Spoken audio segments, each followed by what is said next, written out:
Dispur press ক্লাবত সদৌ অসম প্ৰাথমিক আৰু উচ্চ প্ৰাথমিক মধ্যাহ্ন ভোজন কৰ্মচাৰী সন্থাৰ সংবাদমেল মধ্যাহ্ন ভোজন কৰ্মচাৰীসকলৰ মাননী বৃদ্ধি সন্দৰ্ভতে এই সংবাদমেল 10 মাৰ্চত বিধানসভাৰ বাজেট অধিৱেশনত মধ্যাহ্ন ভোজন কৰ্মচাৰীৰ পাৰিতোষিক বৃদ্ধি আৰু এককালীন সাহায্য ঘোষণা কৰিছিল চৰকাৰে কিন্তু কিমানকৈ মাননী বৃদ্ধি হ'ব সেই সম্পৰ্কে বাজেটত নাই কোনো উল্লেখ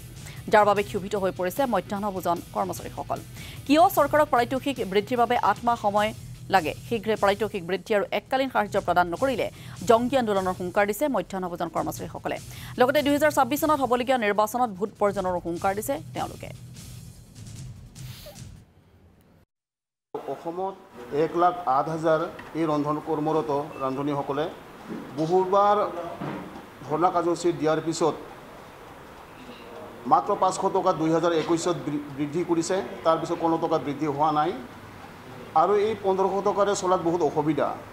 বৰ্তমান চৰকাৰৰ যিটো বাজেট পূৰ্ণাংগ বাজেট বিজেপি চৰকাৰৰ এইটো 17 ফেব্ৰুৱাৰীৰ পৰা আৰম্ভ হয়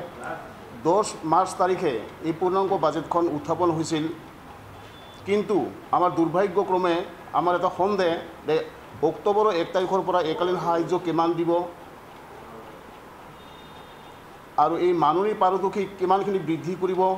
কোনো এটা উল্লেখ সম্পূৰ্ণভাৱে নকৰাৰ কাৰণে আমাৰ এই ৰন্ধন কৰ্মচাৰীসকলৰ এটা সন্দেহ